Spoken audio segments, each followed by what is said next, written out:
हट जाओ जाने दो। इसने देखने पर भी एक राजा और उठकर आया, अभिमानी राजा, और उसे लगा कि भाई अब तो मैं धनुष को तोड़ ही लूंगा। बाकी राजाओं में तो दम नहीं था। देखो मुझमें कितनी शक्ति है, कितना बल है, मैं तो सीता जी से विवाह करूंगा।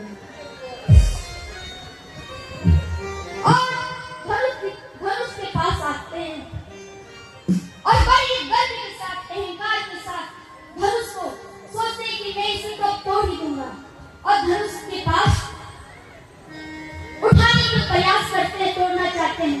लेकिन महाराज, उस अभिमानी राजा की ऐसी हालत हुई,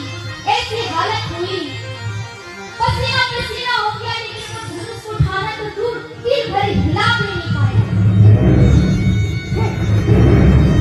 और क्रोधित होकर, लज्जित होकर वहां से चला गया। जितने राजा उस सभा में आए थे, सभी हार गए। एक से एक वीर बलवान राजा आए। जब राजा जनक जी ने देखा कि इतने बलशाली राजा आए हैं, सभी ने प्रयास किया, लेकिन किसी ने धनुष को तीर मात्र हिला नहीं पाए। जनक जी बड़े दुखी होते हैं और दुखी होकर कहते हैं कि अगर मुझे मालूम रहता कि इस भूमि पर, इस धरा पर कोई वीर नहीं बचा है, कोई बलवान नहीं बचा है, तो मैं इस धनुष यज्ञ का आयोजन नहीं करता।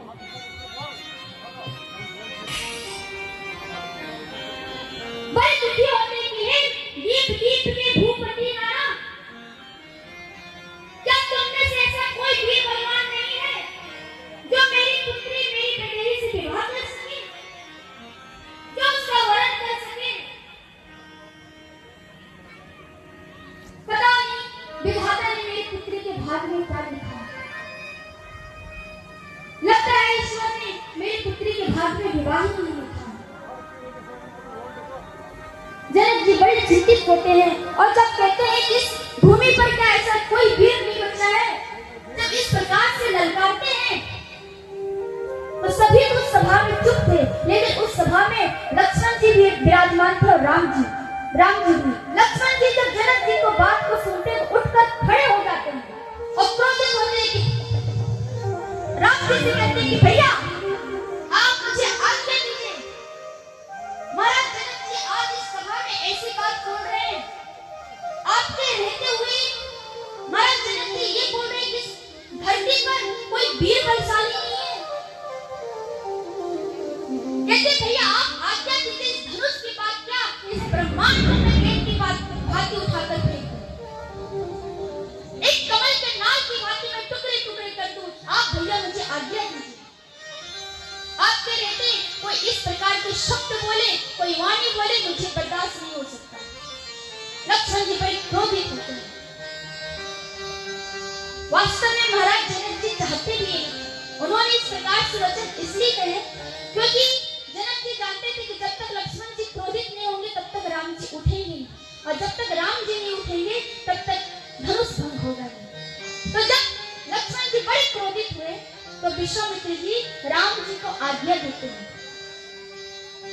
राम जी को आज्ञा देकर कहते हैं कि हे राम आप उठिए। गोस्वामी जी कहते हैं उठाओ राम भंजा भगता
राम जी पर है। राम जी धनुष जी को सर्वप्रथम प्रणाम करते हैं, क्योंकि यह जो धनुष है भगवान शिव जी का धनुष है, पिनाक धनुष है, तो इन्हें प्रणाम करते हैं। माँ सीता जी जब देखती है तो मन ही मन गणपति जी से प्रार्थना करती है कि हे प्रभु, यह धनुष का जो भार है, यह धनुष का जो भार है, इसका भार आप उन अभिमानी राजाओं पे डाल दीजिए और इस धनुष को फूल की तरह हल्का कर दीजिए। सीता जी मन ही मन प्रार्थना करती, कामना करती है। इधर राम जी धनुष को प्रणाम करके, भगवान को प्रणाम करके, गुरुदेव जी के चरणों का स्मरण करके धनुष की ओर पकड़ते हैं। और महाराज गोस्वामी जी कहते हैं, जैसे ही धनुष को राम जी उठाते